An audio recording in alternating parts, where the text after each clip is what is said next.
us indeed to provide the necessary financial support to Ukraine already as of January. And on the other things you have mentioned in your introduction, Chair, we try our best. I take note, but I have to go back to the college. But, you know, the Commission is always result-oriented, and I'm pretty sure that we can find a solution which enables us to take the necessary decisions. Thank you. Thank you, Aldis. Thank you, Hannes. I would now like to pass the floor to Thomas, who will tell us about the discussion that took place on this subject in the EFC. Please, Thomas. Thank you very much, Mr. President. So the EFC indeed discussed the totality of files that make up the more structural funding platform for Ukraine. The discussion in the EFC was in good spirit, and in the end, agreement was found on formulations that allow a flexible and quick way to deploy funds to Ukraine without fundamentally changing the way the EU manages its funds. I say agreement, but in the reality, the agreement was -1. There was one country, as you know, that did not join the agreement. So we are where we are. I share the frustration of everyone that we are not able to go forward with the full package. But it's nevertheless important that we are able to move on with the financial regulation, because it helps us, whichever the final solution for the financing framework is, it allows the Commission to move quickly forward and prevents further delays for the delivery of funds for Ukraine. So I have nothing further to report. President, back to you. Thank you, Thomas. The floor is now open to you, colleagues. First is Mihaly, please. Thank you, Zbigniew. As we talked about earlier, Hungary is not in favor of the amendment of the financial regulation. Thank you. Okay. That's all. Thank you for your comments. Unfortunately, we were not able to adopt the package as a whole. However, we will not be discouraged. Our ambition remains that we will start the disbursement of our aid to Ukraine in early January. I would like to task the Economic and Financial Committee to examine alternative solutions that do not require a change of the MFF, because this is the element blocking the adoption of the package. This means we would be looking for a solution supported by 26 member states.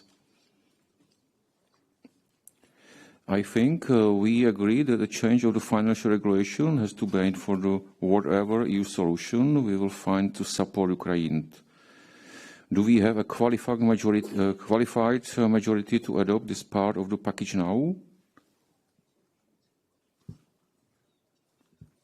Colleagues, I thank for your support, and I know that we have adopted the modification of the financial regulation as set out in the document ST 15225/22 and PE Cons 62/22. Thank you. Dear colleagues, we will now move to the next item on our agenda, which concerns the revision of the Energy Taxation Directive. This proposal is part of the Fit for 55 package, and it aims to contribute to the EU's environmental targets through tax measures. The proposal also aims to advance the functioning of the internal market and to preserve the capacity to generate revenues for member states' budgets. Building on the work done by the previous presidencies, the Czech presidency has made significant progress and managed to find compromise solutions in many areas of the ETD file, while respecting the EU's long-term environmental targets and taking into account the specific needs of member states. I believe that we can all agree that the EU's environmental objectives and the smooth functioning of the internal market are key features of the ETD file.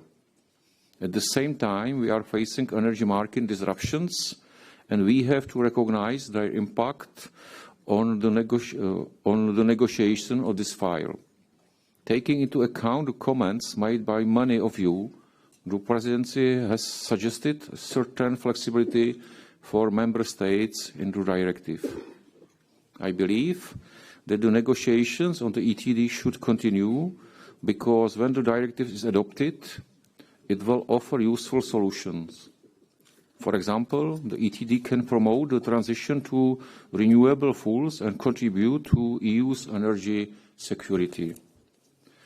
I would like to thank all delegations and the Commission for their excellent cooperation.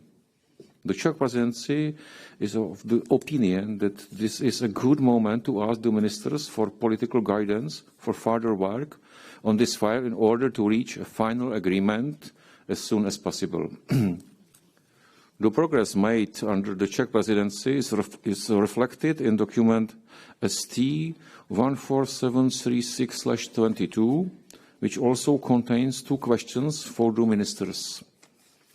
The Presidency has formulated the questions in such a way as to allow you comment on the discussions so far and on the way forward. The first question concerns the progress made by the Czech Presidency, which is built on a balanced combination of the long-term EU environmental targets and sufficient flexibility for Member States. And the second question focuses more on the future direction of the ETD file. We are asking if a balance between the EU's minimum levels of taxation and the length of transitional period could help us reach a final compromise. On the one hand, this file is part of the Fit for 55 package, but on the other hand, there is a need to take into account the Member States' economic, geopolitical, geographical and social circumstances, especially as regards the most sensitive sectors. Dear colleagues, I would like to invite you to share your views on these questions. But first, let me ask the Commission for comments. Paolo, the floor is yours. Thank you, Zbigniew. And let me first of all thank the Czech Presidency for the good work done to progress with the discussion on this Energy Taxation Directive review, especially in this difficult context of rising energy prices. So I very much welcome this debate to provide political guidance to advance the negotiation in the Council. Of course, the review is part of the Fit for 55 package. The environmental objective and the contribution of the review to the European Green Deal is the main aim of the revision, alongside the internal market objective and the support to revenues raising, given the changes in the energy market since 2003. We all share these objectives as underlined in our Council conclusion back in 2020. My view is that the current geopolitical context confirms the need to progress towards the decarbonization of our economies, in order also to decrease our energy dependency on certain fossil fuels products and therefore improve our energy independence from certain third countries, such as Russia. It is, of course, as the Presidency just said, a matter of finding the right balance between flexibilities needed in the short term, as requested by a number of Member States, to be able to handle the already high energy prices, and ensuring that the review delivers on its environmental objective in the medium term, when inflation and energy prices will have normalized. Let me also stress, as I did in my letter to all of you last April, that recycling higher revenues from energy taxes or from abnormal profits of energy companies through the solidarity contribution can help financing targeted support to vulnerable households and businesses or to specific categories of transport users in a fairer and more sustainable way.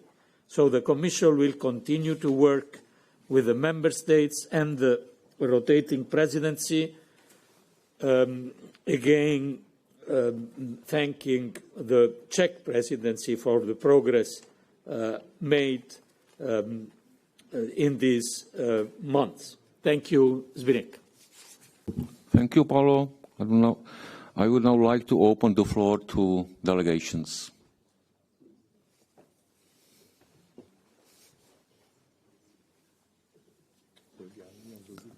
Konstantinos.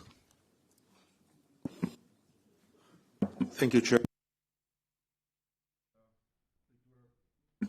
We do recognize the work and progress that has been made so far on this file, and we welcome the latest compromise text of the Czech presidency. We believe that a lot of technical work is still needed in the immediate future, which should focus on economic, geopolitical, geographical and social specificities of the Member States. We would like to emphasize and highlight the idiosyncrasies of Cyprus, expressing concern regarding the abolition of the exemptions in the aviation and maritime industries. In this respect, the geographical position and particularities of Cyprus create the need for special treatment of a more permanent nature that should be taken into account along with the contribution of aviation and maritime sectors to CO2 emissions amongst countries. We support the retention of the exemptions as safety nets on the excise duty of energy products delivered for use on ships and aircraft. In particular, Cyprus is connected with the rest of the world mainly by air and faces prominent connectivity issues with the price of fuel, one of the most important factors. Dear colleagues, to be here at Eurogroup, I traveled 12 to 15 hours, more than it takes you to travel to the US, and probably even in a more expensive way. I cannot take a train or a car, and I cannot even take a direct flight. We are based on tourism, we are a remote island, and we are cut off and we are connected by freight. So, indicating this, I would like to express my concern. New tax increases are expected to place further limitations to the connectivity of the country with the rest of Europe and the world. As far as the maritime industry is concerned, the proposed amendments will affect the competitiveness of the European bunker suppliers and will encourage ship operators choosing third countries for their fuel supplies. And we've already seen this happening already. There will no longer be an international level playing field. Such an arrangement is highly likely to incentivize a modal backshift to less environmentally friendly modes of transport, for example, road transport, with detrimental effects to the environment. It's also noted that Cyprus, being an island state, and due to its remote location, has no alternative means for freight transport other than shipping. Thank you. Thank you. Rosica, please. Thank you. Bulgaria shares the European Commission's view on the utmost importance of protecting the environment and its contribution to tackling global challenges and health threats. Bulgaria agrees that further work should be based on the progress made so far on the dossier amending the Energy Directive, but we believe that the revision of the directive needs to take into account Member States' competitiveness and social factors, as the proposals for changes will have a significant impact on the possibility of defining tax policies at national level. In this regard, we also support giving the Member States sufficient flexibility to reach the EU's long-term environmental objectives, insisting that not only the socio-economic specificities of the Member States should be taken into account, but also that particular attention should be paid to those with a lower gross domestic product than the EU average. Achieving the EU's long-term environmental objectives in order to be not only successful but also fair should provide an opportunity for a smooth transformation of the weaker economies in the EU. We agree that a compromise is needed to balance the minimum levels of taxation in the EU and the length of the transitional periods. Unfortunately for Bulgaria, the proposed levels of taxation will have an extremely negative impact. In this regard, we have serious objections to the proposal to increase the natural gas and LPG rates, as well as the mandatory taxation of energy products and electricity used for heating, with the only possible exemption for the poorest and most vulnerable households. At the moment, Bulgaria is subject to zero rates of taxation of natural gas and electricity for domestic needs, and the introduction of a positive rate will lead to a dramatic increase in the final prices for all household consumers. So at the moment, we could not accept the proposal to grant a transitional period only to vulnerable households and insist that the possibility of applying zero rates for all households should be maintained. With regard to the proposed 10-year transitional period for reaching the final levels of the minimum rates of taxation, we consider that the envisaged period for Bulgaria is extremely insufficient, and we insist that it should be revised and extended by a minimum of 10 years in order to reach the new minimum required levels in a stepwise manner. Adequate support to the most affected member states in this process, especially for those where the economic and social effects will be significant, is of the utmost importance. Thank you. Thank you. Magdalena, please. Thank you very much. I would like to start with thanking the Presidency for progress made so far on the revision of the Energy Taxation Directive.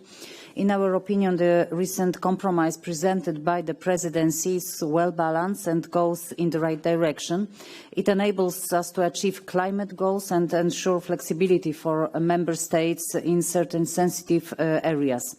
We constantly point to the fact that harmonization of the tax system in order to ensure the efficient functioning of internal markets should take into account national specificities like socio-economic conditions or specific transformation paths of member states.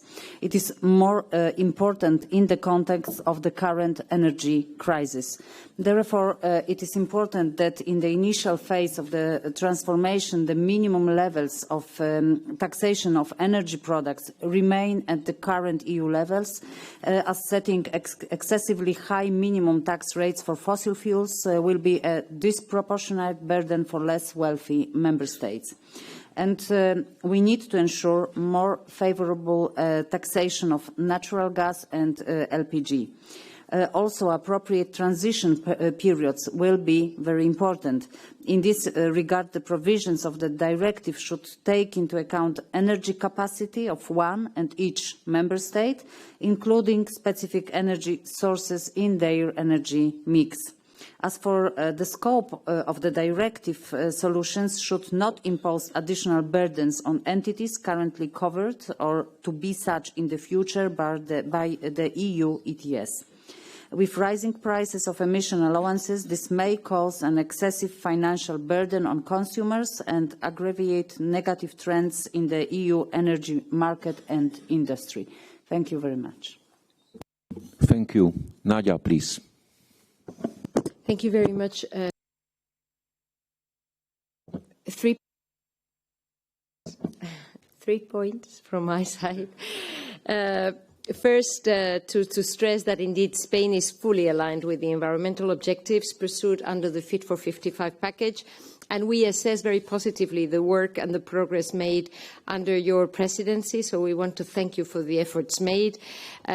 But given the significant impact on many sectors on the economy and that it is a very ambitious dossier, we would agree that in order to achieve those environmental objectives, we need to incorporate the specificities of the different member states, in particular those areas that may have a larger economic impact.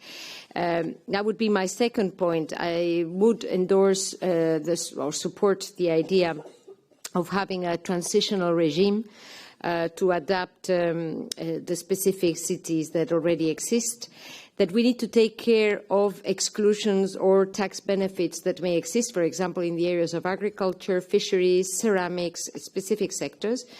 And thirdly, like the colleague from Cyprus was saying, we need to take account of the specificities of islands, not only island states, but also archipelagos such as the Balearic Islands in the case of Spain. So I think that this should provide the right approach for us to reach an agreement. And my third and final point would be to encourage my colleague on the left, I was telling her just before we started, to organize as many meetings as possible at political level. I think the file is sufficiently mature at technical level, but if we have enough meetings ourselves, we should be able to bridge the gaps and to find an agreement so that we can have this very important new framework in place in the first part of next year. Thank you. Thank you. Pascal, please. Thank you very much, Mr. President, and I will address the two specific questions that you posed to us, and thank you for your work in this very important file. I agree that further work should build on the progress to date to strike the appropriate balance between the long-term environmental targets that are so important to us and at the same time providing sufficient flexibility to Member States to take account of their national tax systems to ensure the smooth functioning of their internal markets. I do acknowledge the challenges that we face in striking this balance, as different Member States have different views regarding the level of consensus that we can achieve.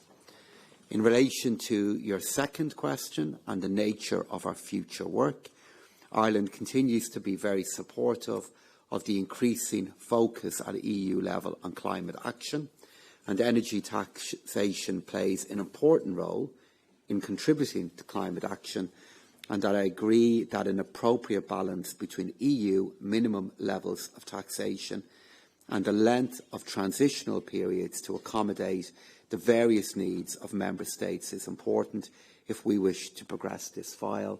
And I want to associate myself with the comments that have been made by other colleagues regarding the specificities of island states and economies and the particular impact that this dossier will have on the cost of transport. But we are, of course, supportive of strengthening the environmental rationale of the Energy Taxation Directive and want to see this done in a way that can be fair and just. Thank you. Thank you, Pascal. Attila, please. Okay, thank you. Romania thanks the Czech presidency for the continuous work on this file, for being open to the specific problems of the member states and, above all, for its efforts to solve them. While supporting the European Union's long-term environmental objectives, we believe that flexible solutions adapted to the economic, social, geopolitical and geographical circumstances of the member states are needed, in particular as regards the new minimum tax levels, the pace of elimination of exceptions for some sensitive sectors, and the gradual introduction of new rules to ensure a smooth transition and absorb changes without major shocks. Thank you.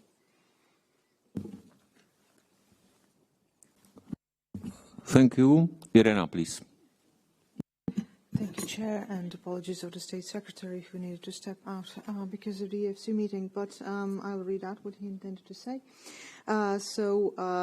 He would like to thank the Czech presidency for all the work and progress done so far, and we understand and support the achievement of the long-term goal for climate and environmental protection set by the legislative package. At the same time, Croatia believes that it's necessary for the Member States to ensure enough flexibility in the implementation of the new rules envisaged in the proposal to ensure smooth retransition, which should take place in an acceptable and orderly manner.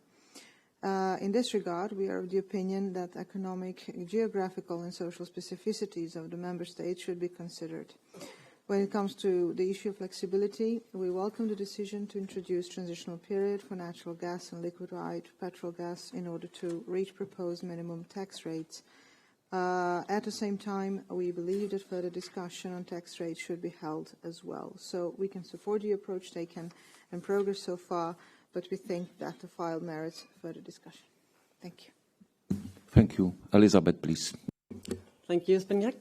I would like to start by welcoming the revision of the ETD. The current directive is out of date, I would say, not out of order, sorry, and in need for modernization. Some of you woke up now when I say that. That's good. It's important that the file, we think that the file and the whole package as a whole enables us to reach the climate goals. And At the same time, we need to take natural circumstance, of course, into account, as many have said here before, and find a balance between the climate goals and also harmonization. We think it's of particular importance that the member states are giving the flexibility to frame their own tax systems as long as a minimum level of taxation are met. And I would also like to note that biofuels are essential for the green transition, and we believe it must be possible to promote all renewable fuels, and that the directive should not prevent the member state from having higher taxes on fossil fuels. And in doing so, Sweden believes that solid biomass fuels should not be added to the scope of the directive. Thank you. Thank you. Artina, please. Many thanks, Chair, and thanks to the Presidency for the hard work in a very technical file. I would like to start by recalling the Council conclusions of December 2019. It was the first time where, of course, the Member States stressed the need to fulfill the obligations for the environmental goals set in the Fit for 55, but however, Member States stressed clearly the need to take into account the national circumstances and also to preserve the EU competitiveness.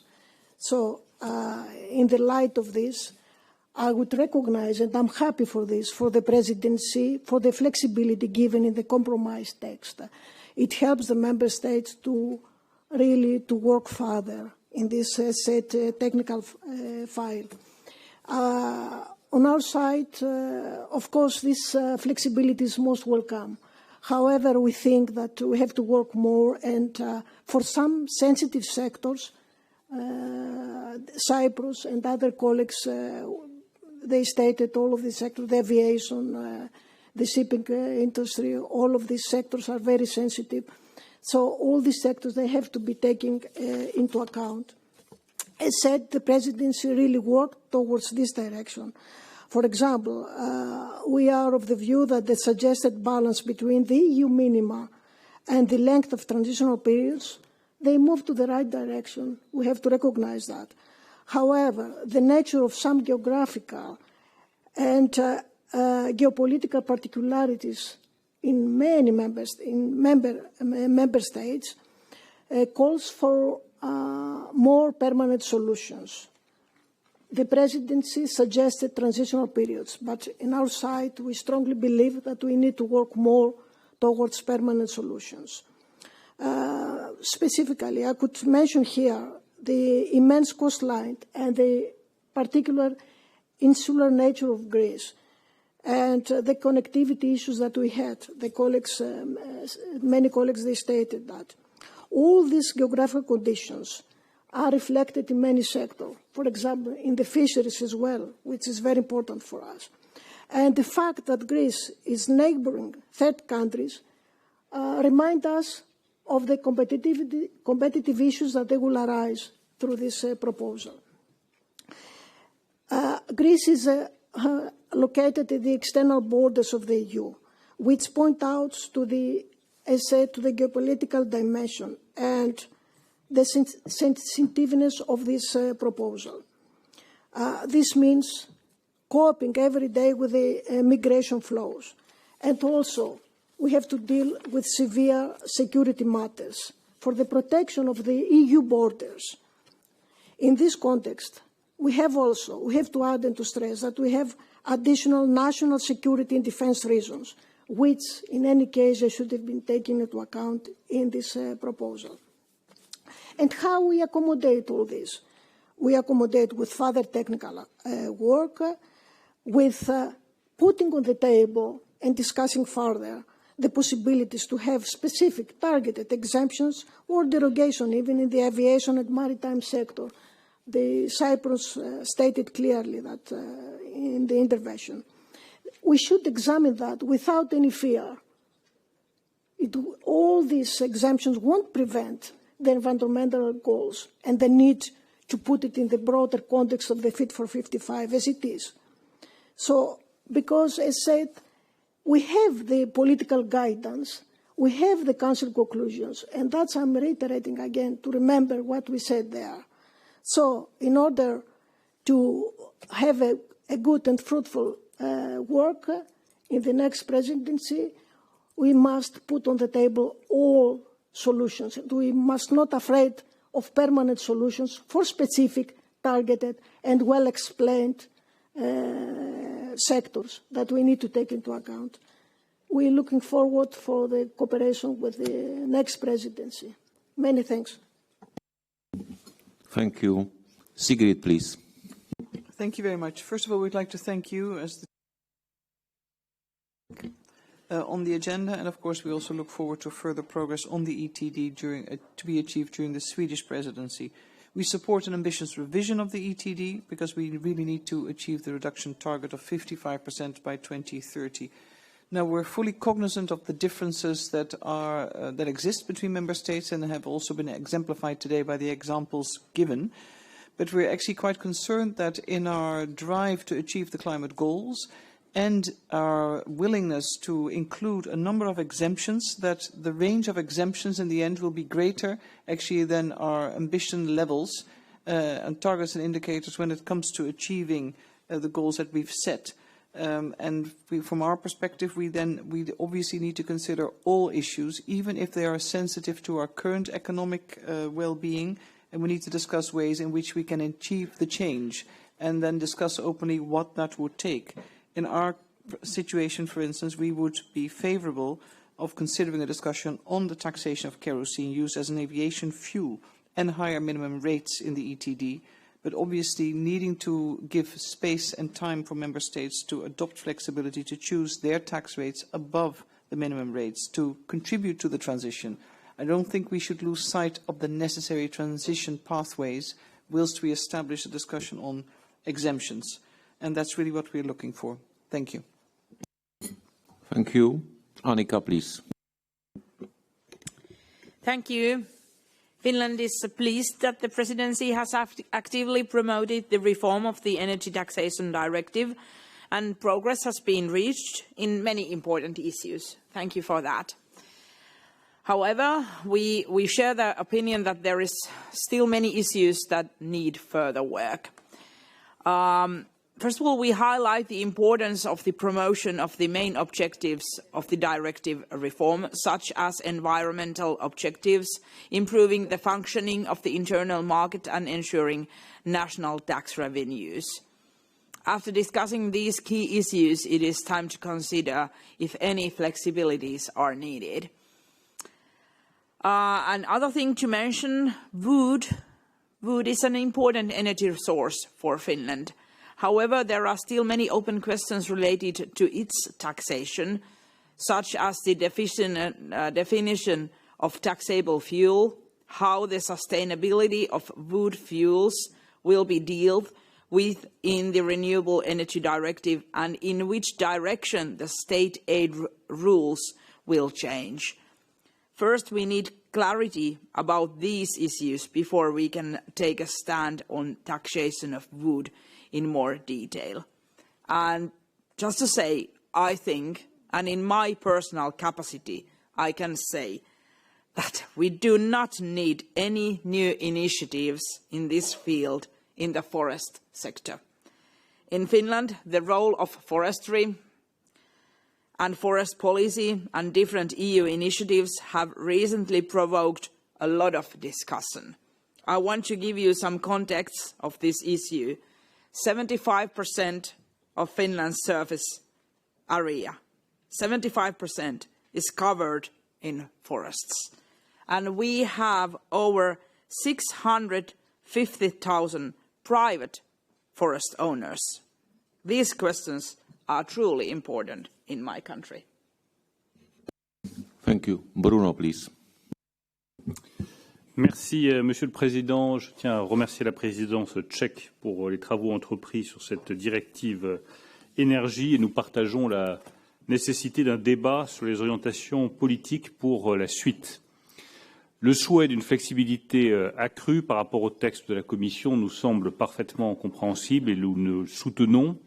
Nous regrettons simplement que pour le moment, Les travaux conduisent à préserver les pratiques nationales existantes pour les 20 prochaines années, ce qui nous fait courir le risque d'un renoncement durable à toute harmonisation des structures de taxation de l'énergie au niveau européen à cet horizon.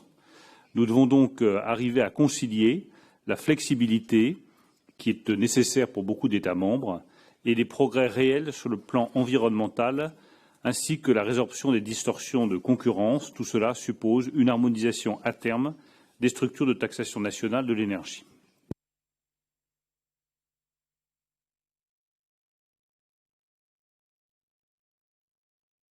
Thank you. Yanis, please.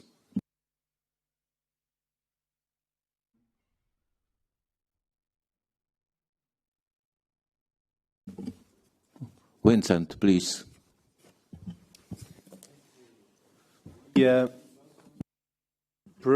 The progress that has been made on this file, but it's evident that more work remains to be done. In this respect, I would like to emphasize that it is imperative to continue working on finding compromise on a revised ETD. We should keep in mind the objective of this revision, which is to ensure that energy taxation contributes to the EU's energy and climate objectives and to a level playing field and a more coherent energy taxation landscape in the Union. This having been said, we cannot be blind to the current economic, geopolitical, geographical and social circumstances. This may mean that we may need to be more flexible in terms of transitional periods, or that compromise may need to be found for certain specific situations, but it should not keep us from maintaining our ambition to reform. Thank you. Thank you. Baiba, please. Thank you, Presidency. I would like to thank Presidency for good progress made on the Energy Taxation Directive's file revision. Unfortunately, Latvia cannot fully agree to the Presidency's proposed approach on second question, as Latvia considers that compromise need to be reached in taking into account also tax exemptions for specific energy products which are climate neutral. In Latvia, forests occupy more than 50% of Latvian land. It is reasonable to use the wood products in heating, especially sustainable wood products, like fuel wood in logs, wood chips, wood pellets, and wood charcoal. We believe that the use of such kind of products in heating is a form of climate-neutral energy production, particularly in the countries of origin of these products. Moreover, these products can also contribute to replacing more environmentally harmful fossil fuels. Therefore, sustainable wood products are very important for the member states to comply with the long-term European environmental targets. This product should be exempt from the tax. Therefore, Latvia considers that compromise on the content of ETD proposal should be based on the balance achieved not only on the minimum levels of taxation of the European Union and on the duration of transitional periods, but also on the tax exemptions for specific products mentioned before. Thank you very much. Thank you. Petra, please. Thank you, Chair, and I would like to start by acknowledging the intensive work done by the Presidency on the compromise proposal. Generally, we support the ETD text and its goals. Regarding the two questions prepared by the Presidency, our view is the following. We agree that further work should build on the progress achieved so far on the ETD file to enable Member States to comply with the EU's environmental targets. At the same time, however, we share the opinion that sufficient flexibility should be provided to Member States and that national tax systems should be taken into account. On the second question, we agree that the ETD proposal should be a compromise, bringing balance between the minimum levels of taxation and the length of transitional periods, which should reflect the economic, geopolitical, geographic and social conditions of individual Member States. Thank you. Anneli, please. Thank you, Chair.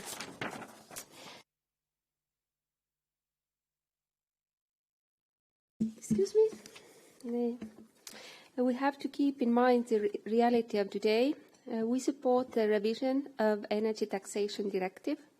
It's important that taxation will support achieving EU climate policy goals. The price of energy in the EU has reached record levels in 2022.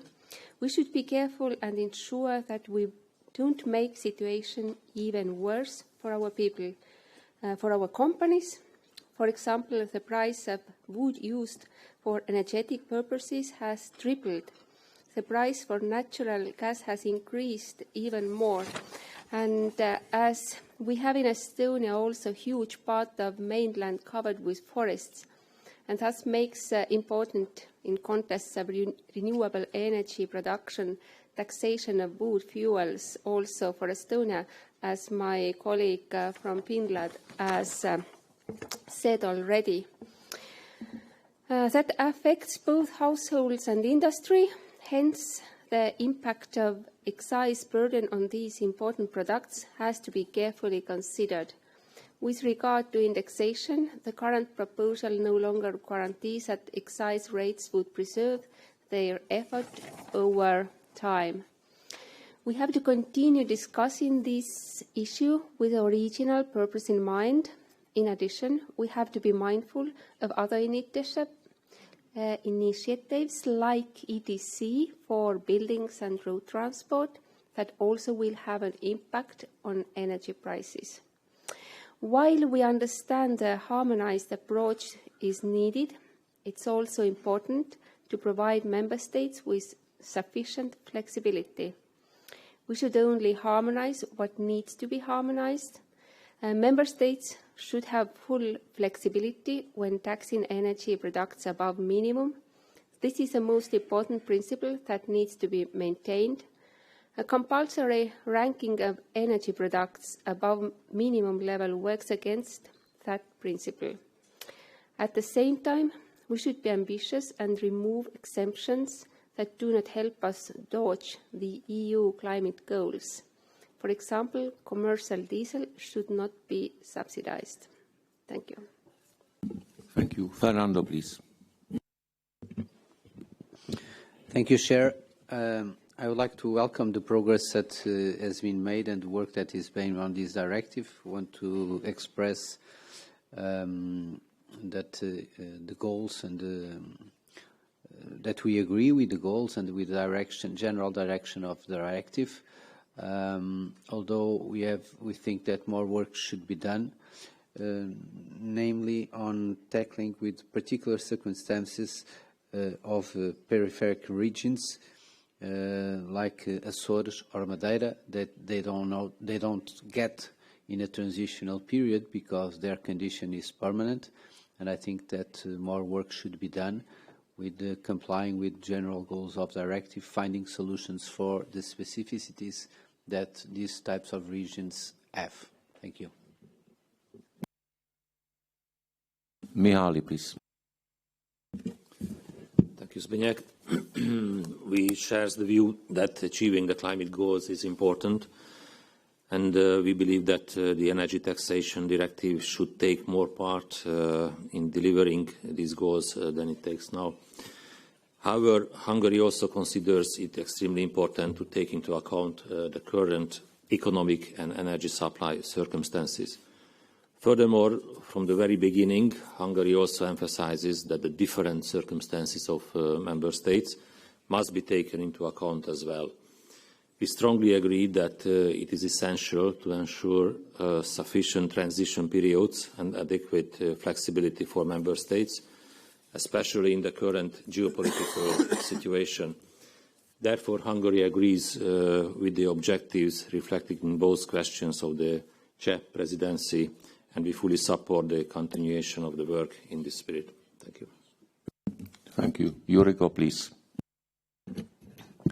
Thank you, Spinek, and thank you to the presidency for the work done on this file, and also thank you for giving us the opportunity to give some political guidance for the future work. I'll be brief.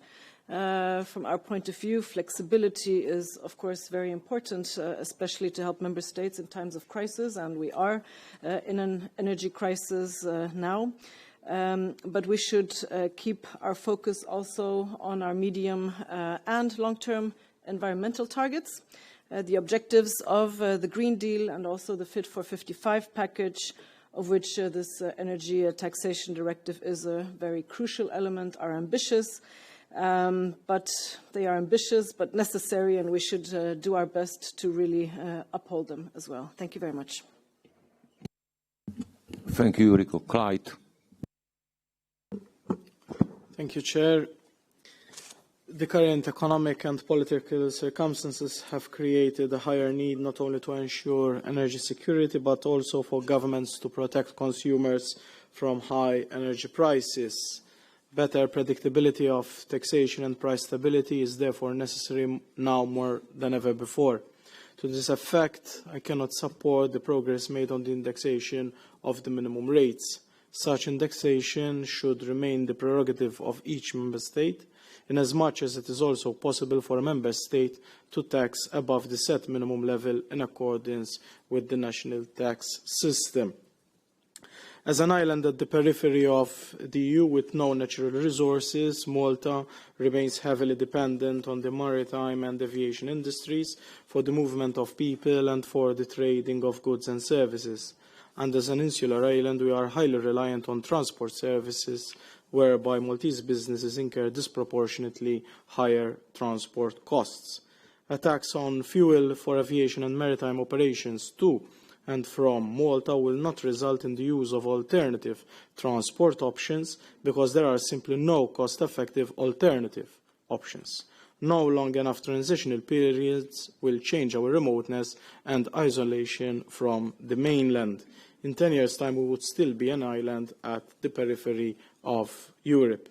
This, of course, will have effects as well on certain economic sectors which are of utmost importance, such as bunkering, and the issue of introducing taxation on such economic sectors would only shift such sectors a few kilometers below in third countries, which would then easily supply such fuels. Another example of how such tax could easily harm small-scale fishing operations, which will undermine for sure their financial viability and therefore would lead to the crowding out of such small sectors as well. I therefore conclude by reiterating that the global nature of the air and maritime navigation operations necessitates that energy products, including all alternative energy products and electricity used for the purpose of these sectors, remain outside the scope of taxation under fiscal control, but in particular for insular island member states. Thank you. Pietro, please. Thank you, Chair. We would like to thank the Presidency for the work on this file. The Green Deal and the Fit for 55 package set ambitious environmental targets, and taxation is certainly a crucial tool to influence behaviours. At the same time, our environmental strategy brings significant changes for our economies. A too fast switch to higher tax rates on energy products could affect the competitiveness of our industries. It's therefore important to have sufficient time and flexibility to adapt to the new rules gradually. We welcome the progress made on the proposal during the Czech presidency, and we believe that the last compromise text goes in the right direction. It is a solid basis to continue the work in order to address the remaining issues and reach a balanced agreement. The role of the Energy Tax Directive in the achievement of the EU environmental objective is preserved, while recognising the need for a certain degree of flexibility to take into account the different member states' energy mixes and the peculiarity of the domestic circumstances. For the future discussions, some issues are particularly important for us. First, the treatment of natural gas and LPG, which are key for the energy mix of some member states, including Italy. It is therefore important to provide an appropriate transition period that would grant sufficient time to make the increase of the tax rates socially and economically sustainable in the short and medium run.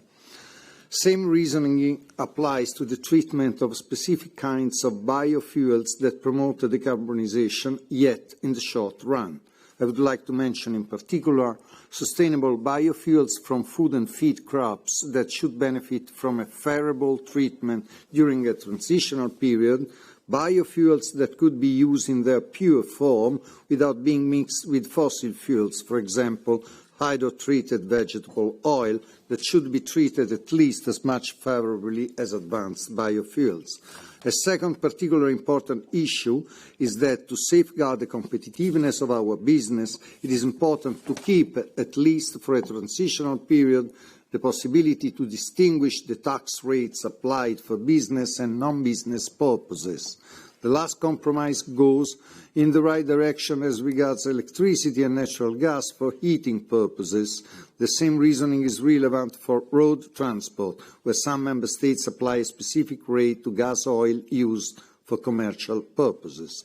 Third, we need further analysis on the inclusion of the fuels used by aviation and maritime sectors within the scope of the directive.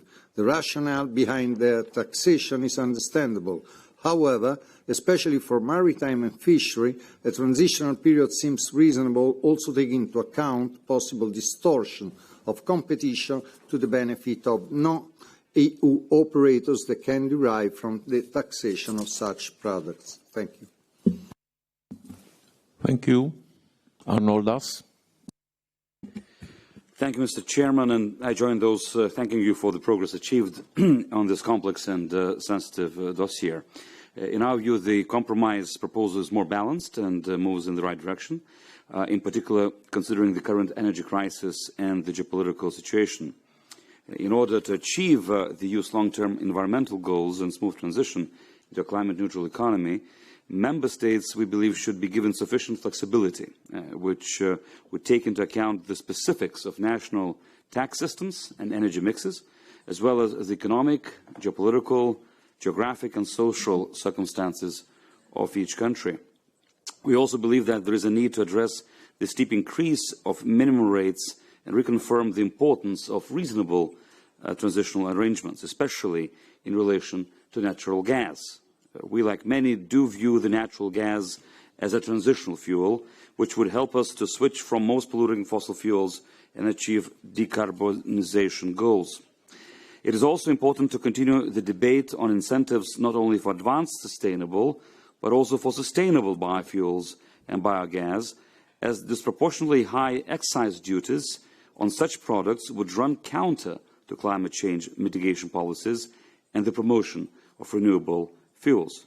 To conclude, Mr. Chairman, the EU's long-term environmental goals are extremely important, but in our strive for agreement on this file, it is also necessary to take into account the complexity of current economic, geopolitical and social realities that we all face. Thank you. Christian, please. Thank you, Chair. With respect to all our schedules, I want to be very brief. We welcome the revision of the Energy Taxation Directive. We have seen some progress already. Some further work has to be done. We are really looking forward to continuing these negotiations. Dear colleagues, the debate on the revision of the Energy Taxation Directive was very interesting. Many thanks for your support and for all your comments on this complex file. They are all carefully noted. To conclude, I have noted the following points that have emerged during today's debate. The ministers welcomed the progress made so far on the ETD file and generally supported the direction taken by the Czech presidency. It was stressed that the ETD file, as part of the Fit for 55 package, can contribute to achieving the EU's long-term environmental targets. The majority of ministers supported the flexibility suggested for member states, especially in view of the current energy crisis. Some ministers would like the file to have a stronger environmental orientation and to be more ambitious. However, some other ministers believe that the level of flexibility should be increased to reflect the national tax systems and to allow each member state to choose its own energy mix, while at the same time ensuring the smooth functioning of the internal market. it can be concluded that the work on the ETD file must continue, taking into account the EU's environmental targets and the Member States' economic, geopolitical, geographical and social circumstances, especially as regards the most sensitive sectors. The aim should be to reach agreement on this file as soon as possible. Future work should try to reach a compromise by finding, among others, a balance between the minimum levels of taxation and the length of transition periods. Thank you once again for the discussion. Let's move on to the next item, the state of play of new own resources. As all of you know, the interinstitutional agreement of December 2020 foresees a roadmap for the introduction of new own resources for the duration of the multi-annual financial framework 2021 to 2027. The Commission has presented the first basket of new own resources with the real proposals for two, and the third one being expected by mid-2023. Most of you may also remember that ministerial debate of new own resources that we had last June, when we discussed the implementation of the roadmap and our future common ambitions. For today's session, the Presidency has prepared a report on the progress achieved from July to December on new own resources. Allow me first to give you a very short update on the work that we have done together, particularly on the two underlying sectoral regulations, the Carbon Border Adjustment Mechanism, CBAM, and the EU Emissions Trading System, ETS. We are conducting several technical and political trilogues with the European Parliament on these two files, and I must say that the negotiations have not been easy. However, I believe we have successfully managed to keep the essentials of the respective Council positions. For CBAM, our main goal has been to design an effective, practical and resource-efficient mechanism which would not result in an excessive administrative burden on businesses or public authorities. With a more centralized model and with the ownership of the receipts from the sale of the certificates to remain with Member States, we believe we can achieve this objective. Concerning the revision of the EU ETS, negotiations have been focusing on both highly political issues as well as technical and complex ones, including the extension of the ETS scope to the maritime sector and the new ETS for buildings and road transport. Some important issues, such as the use of Member States' revenues or the links to Social Climate Fund, are not yet resolved, so further work is needed in the coming days. Dear colleagues, rest assured that our determination does not stop here. The Presidency's ambition is to reach a political agreement on both CBAM and EU ETS by the end of this month. As regards Pillar 1, on the implementation of the rules on the allocation of taxing rights between jurisdictions, work continues within the OECD G20 inclusive framework. Once concluded, the Commission intends to present a proposal for a directive giving effect to the agreement. I will invite the Commission to update us on the state of play in a moment. Concerning the proposal for a revision of the own resources decision and the related implementing regulations, work at technical level continues, and we thank the Commission for providing the necessary data, estimates and information to make this possible. After this introduction, I give the floor to the Commission. Commissioner, the floor is yours. Thank you, Chair. I have to say the Commission really welcomes the recent progress on the own resource decisions, and I would really like to thank the Czech Presidency for the progress achieved, which is very well reflected in the report. In this respect, we very much welcome the recent progress also on the underlying sectoral proposals, notably on CBAM and ETS. On the Pillar 1 based own resource, the report rightly stresses that the Commission will not interfere with Member States' prerogative in terms of taxation. New own resources are indispensable to repay Next Generation EU. They are all the more important in a context of increasing interest rates since funding costs are going up. Let me just say one word on the carbon border adjustment mechanism, and I have mentioned it before. Having a more centralized governance has an important impact on the EU administration's staffing needs. I don't need to remind you that there is no budget left in Heading 7, and the stable staffing requirement prevents hiring additional officials. The Commission suggests using ETS revenues as externally assigned revenues to finance the operating costs of CBAM to overcome the problem of the lacking administrative budget availabilities. As you know, we proposed a decentralized governance model also against the background of the tight budgetary situation. It was both the Council and the European Parliament who wished to move to a more centralized model. We are looking forward to continuing our work with you and the Swedish Presidency on this first basket of new own resources. And finally, the Commission is planning to present the second package of new own resources in the third quarter of 2023. This is already 1 year ahead of what is foreseen in the institutional agreement and underscores our commitment to sustainable EU public finances. Thank you. Thank you, Hannes. Dear colleagues, the floor is open for your comments. Magdalena, please. Thank you. I would like, of course, to warmly thank the Presidency for its efforts in this area. We acknowledge the work so far, including its focus on sectorial acts. As for the calendar of introduction of new own resources, it is hard to work without having all elements on the table.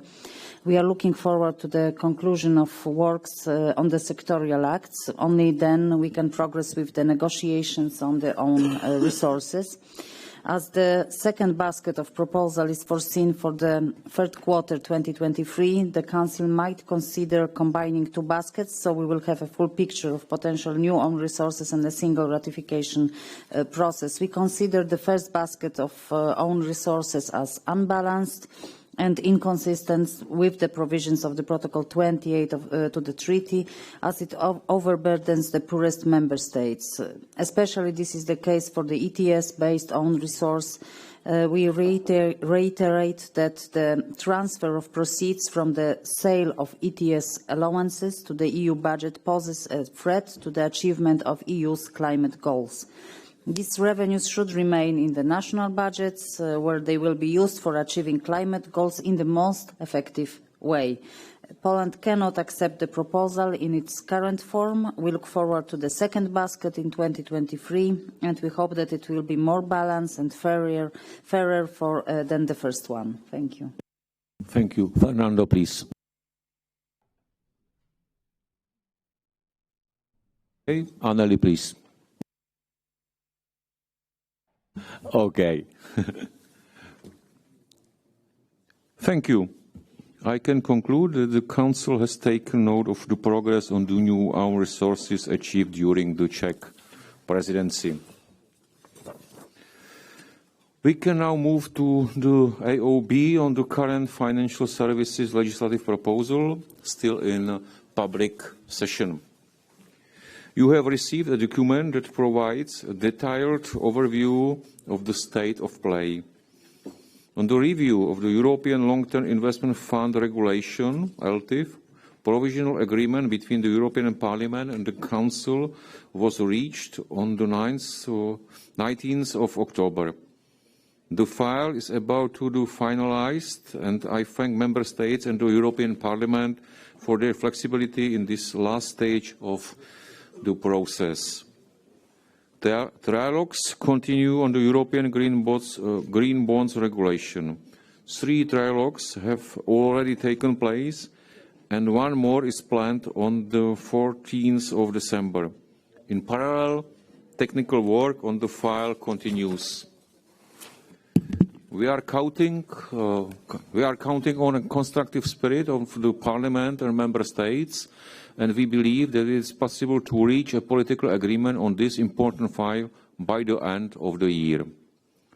The Presidency and delegations are very close to reaching Council mandates on the anti-money laundering rulebook, regulation and directive. Similarly, the Presidency and delegations are working hard on the amendments to the MiFID and MiFIR regulations, the Insure Recovery and Resolution Directive, and the Central Securities Depositories Regulation. We have high hopes that Council mandates on those files could be agreed before the end of the Czech presidency. You will remember that during the first semester, mandates for negotiations were reached on the European Single Access Point, the Solvency Directive amendment, and the review of the Alternative Investment Fund Directive. The Council is ready to start negotiations on these files as soon as the Parliament approves its own negotiating mandates. At the end of October, the Commission also presented a new proposal for an instant payments regulation, and discussion on this proposal have started in the Council. As regards the directive on the accelerated extrajudicial collateral enforcement mechanism, the Council can start dialogues as soon as the Parliament is ready. Would the Commission like to add something? Please, Marit. Thank you, Spinek. Dear colleagues, my appreciation to you and your teams for the intensive work on all of these files that you've just outlined. As we come towards the end of this year and this mandate, we express, as I say, deep appreciation for that work. You've been extremely busy and dealing with a lot of very difficult issues. Some of them you hadn't envisaged at the very start of your mandate.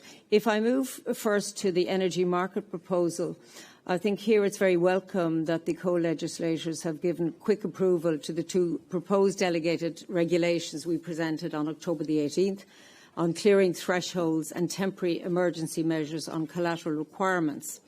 The remaining proposal on a complementary LNG benchmark will be included in the package that could be agreed on December 13th Extraordinary Energy Council. There is still, as you all know, a lot of ongoing work in the energy area. And indeed, as I've said on a number of occasions in this room, we are mindful also of financial stability risks while dealing with the exceptional situation on the energy markets and the actions that may be required. A few short comments on other ongoing initiatives. So the Green Bond Standard, good progress in the third trilogue in November. I share the view of the Presidency that we should be able to conclude these negotiations on December the 14th in the fourth trilogue. That's our hope and expectation, and we'll continue to support your work to that end. On the CMU package, work on the different initiatives is progressing, but on a number of files we're still awaiting the position of the European Parliament on the Alternative Investment Fund Managers Directive and the UCITS review.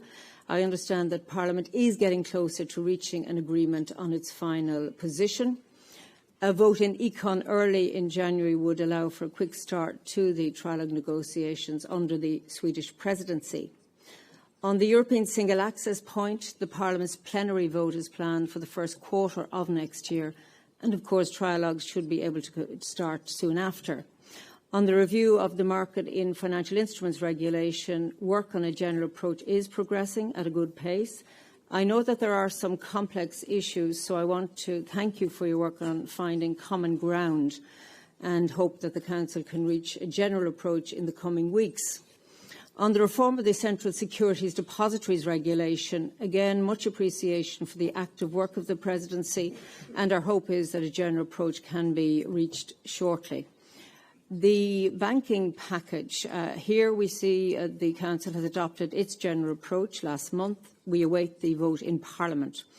On Solvency II, again, the Council adopted its general approach in June. The Parliament has intensified its work to adopt its position, and we hope the trilogues may start at the beginning of 2023. On the Insurance Recovery and Resolution Directive, we've seen substantial acceleration in the technical work, again thanks to the strong engagement of the Presidency. Only a few issues remain, including the role of resolution funding. It's important that the Council reaches a general approach at the same time as Parliament to be ready to start trialogues early next year. Let me move to the AMLA files. The Council adopted its general approach on the AMLA regulation in June. Parliament is expected to finalise its discussion on the AMLA package early next year, with a vote on its position in February of 2023. And we welcome the good progress that the Presidency is making on the AML rulebook and the goal set to reach a general approach on these two files by the end of the year. A very brief word on the future AML authority seat. As you know, Commission and the European Parliament will decide on this, and the Commission stands ready to help the co-legislators in any way we can, including by presenting draft concept papers to define the process and the selection criteria on which co-legislators could agree. If I mention briefly instant payments, which we launched a proposal in October, the first working party was held in November and the atmosphere very positive. So we're pleased that Council is very supportive of the proposal and agrees with the benefits of instant payments to drive innovation, competition and open strategic autonomy. And the discussions will continue. Finally, to just make you aware, we will in the Commission present new CMU proposals tomorrow. My colleague Didier Reynders and I, with Valdis, have worked closely to propose an initiative on corporate insolvency. And here the aim is to harmonise targeted aspects of the rules to make it easier for cross-border investors to recover value in insolvency and enhance procedural efficiency in insolvency. This is a complex issue, but we have been told so often that diverging insolvency rules are one of the obstacles, a significant obstacle to the completion of the Capital Markets Union, as it discourages investors from investing cross-border. And this is why this work is important, and I count on you to work closely with your Justice Ministry colleagues on this proposal to make sure that we can advance the file. We will also present the Listing Act with proposals to improve access to public markets for companies by making the listing of securities easier, less burdensome, particularly for smaller companies. Now, we have tried this before, but on a smaller scale.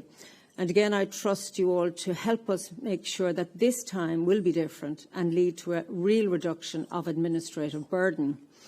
As part of this CMU package, we will propose a revision of the European Markets Infrastructure Regulation with measures to improve the attractiveness of clearing, encourage infrastructure development and reform supervisory arrangements. This should make central clearing capacity in the European Union stronger, as well as reduce the over-reliance on third-country systemic CCPs, notably UK CCPs. In addition, the recent energy crisis has shown that there are some aspects of the current regulatory framework in EMIR that may benefit from improvements. And you'll see that the proposal is very balanced. I would say evolutionary rather than revolutionary, and I count on Council's support for that. On Sustainable Finance Disclosure Regulation, which has applied since March of last year, we are aware of some concerns and confusion in the market on how some of the fundamental concepts of this framework are understood, and I have asked my services to deliver an assessment on the implementation of the regulation so that we can make some decisions for the future. So, dear Spinak, as you know, my services are always ready and willing to continue to give you the support that you and your teams may need in these last weeks of your presidency. And as it is the last ECOFIN under your presidency, I would like to again say my sincere thanks to you and your colleagues for your work, for your availability on these many financial services initiatives, which are complex, but you have always been very supportive, and we have appreciated how you have worked with us. So I wish you the best for the final days, and I wish you a rest when you are no longer in the role. And if I can turn, I'm not sure where our Swedish new minister is, can I say to our new colleague, welcome. And we will offer you the same support and cooperation. And you cannot rest over Christmas. You will be working. Thank you all. And at this stage, maybe a happy Christmas if I don't see you in this room until next year. Thank you, Marit. Would any colleagues like to comment?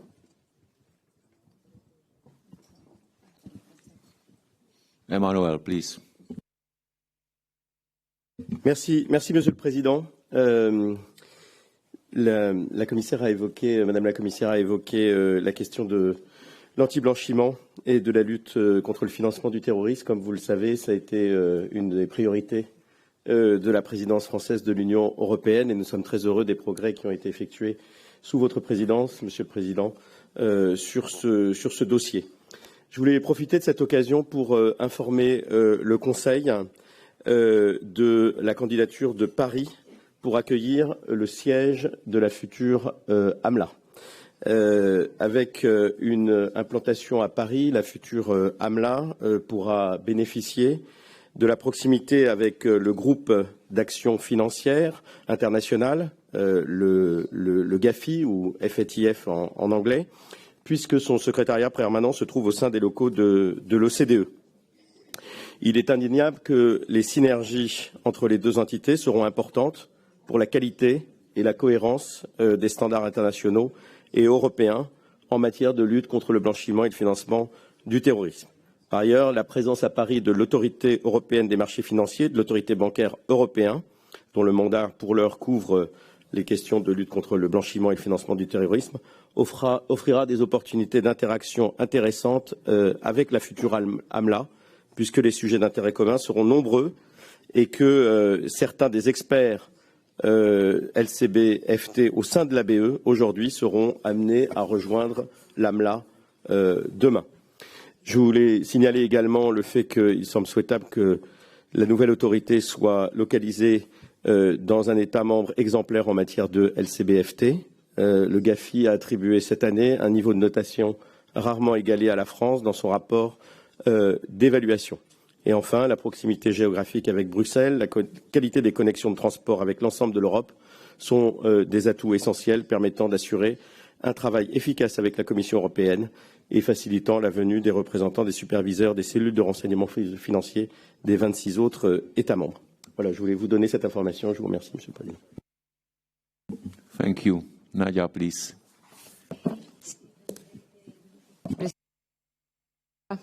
No pensaba comentarlo, pero puesto que se ha comunicado aquí formalmente la candidatura de París, tengo la ocasión de informar a todos los compañeros de la presentación oficial de la candidatura de Madrid, precisamente para acoger esa nueva Agencia Europea de Lucha contra el Blanqueo de Capitales y la Financiación del Terrorismo.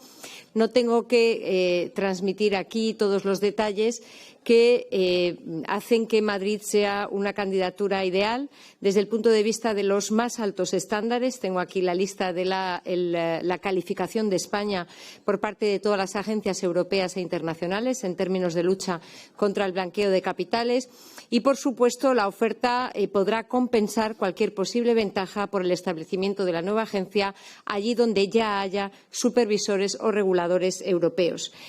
Simplemente, ya que se ha mencionado, pues tomo la ocasión para compartir esta presentación oficial que ya tuvimos ocasión de presentar en Madrid hace unas semanas. Emmanuel started new competition. I can say 10 member states have interest about the seat of AMLA agency, and now is Christian. Ja, vielen Dank, Herr Vorsitzender. Dann folgen nach mir möglicherweise nur noch 7 Rednerinnen und Redner, um darauf aufmerksam zu machen, dass auch Ihr Land sich bewirbt. Frankfurt ist ebenfalls Kandidat für den Sitz unserer neuen Geldwäschebehörde. Wie bekannt ist Frankfurt ein führender Standort öffentlicher und privater Finanzinstitutionen und deshalb auch in besonderer Weise geeignet. Das aber alleine qualifiziert nicht. Deutschland hat ja im Zuge des FATF-Vorsitzes im vergangenen und noch in diesem Jahr große Anstrengungen gezeigt, um international die Terrorismusbekämpfung, die Finanzkriminalitätsbekämpfung und die Geldwäsche zu optimieren. Viele haben auf das verwiesen, was Sie in der Vergangenheit national im Bereich der Bekämpfung von Geldwäsche und Finanzkriminalität getan haben. Deutschland hat in der Vergangenheit Defizite gehabt, und umso mehr bewerben wir uns, weil das Ambitionsniveau im Bereich der Bekämpfung von Geldwäsche und Finanzkriminalität in Deutschland heute ganz oben ist. Und ich glaube, dass diese großen Anstrengungen noch gekrönt werden würden, dadurch, dass die Europäische Geldwäschebehörde in Frankfurt ihren Sitz erhält. Thank you. Mindaugas. Thank you, Presidency. Well, I was not thinking of taking the floor on this, but as the discussion is spinning, I will use the opportunity to reaffirm the strong intention and willingness of Lithuania to also bid for hosting AMLA, the new AML CFT institution in Vilnius. We believe that we have a very strong candidacy and a good track record in AML CFT risk management at the domestic level. The items of this segment are, of course, high on the political agenda, and we in Lithuania, of course, have very good knowledge of risk management, and maybe what makes our bid a bit different from other countries is that we have really good risk management tools and skills, not only when it comes to the traditional financial banking system, but also when it comes to the kind of neo side of the financial sector, including fintech and crypto solutions. And we think that this is something that would be very important for the new AML agency set up at the EU level. Of course, we have a vibrant ecosystem in terms of compliance and the talent pool in Vilnius, which would also help the institution to, so to say, hit the ground running. And final point, another important element that we all need to keep in mind when taking decisions on the potential location of AMLA here in the Council is, of course, the principle of geographical balance, which we urge all the colleagues to take into account when discussing this matter further on. Thank you. Austria, please. Next candidate country. Sorry to step. I can't, of course, let it just happen. Of course, Vienna is going for a candidacy also for the AMLA. I think Vienna is the perfect place to have the AMLA. Being at the bridge between East and West, between the Euro countries and the non-Euro countries, and being the city which is most worth living in, elected about 4 or 5 times in the last years. So please go for Vienna then. Thank you, Magnus. Now is Yuriko, please. Thank you very much. And as colleagues, you have said, Mr. President, there are a number of countries that are vying for this very important seat. Luxembourg, I think, also has a lot to offer as a seat of the European institutions with the presence of the Court of Justice, the EPPO, and AMLA would, of course, be in perfect company of those institutions in Luxembourg. So as this tour was unexpectedly opened, I submit to you also the Luxembourg candidature for this. Thank you. Thank you. Fernando, please. No, just to say that although we have the best conditions of all, we are not going to put forward a candidacy.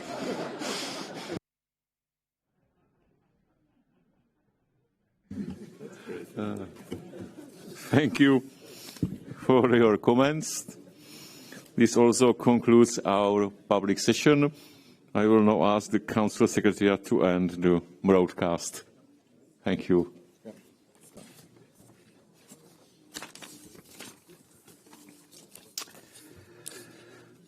The next item on the agenda is the economic recovery in Europe. The implementation of the Recovery and Resilience Facility is advancing at a good pace with almost 137 billion euro already disbursed. We will hear first an update from the Commission on the progress of the facility. Valdis, you have the floor.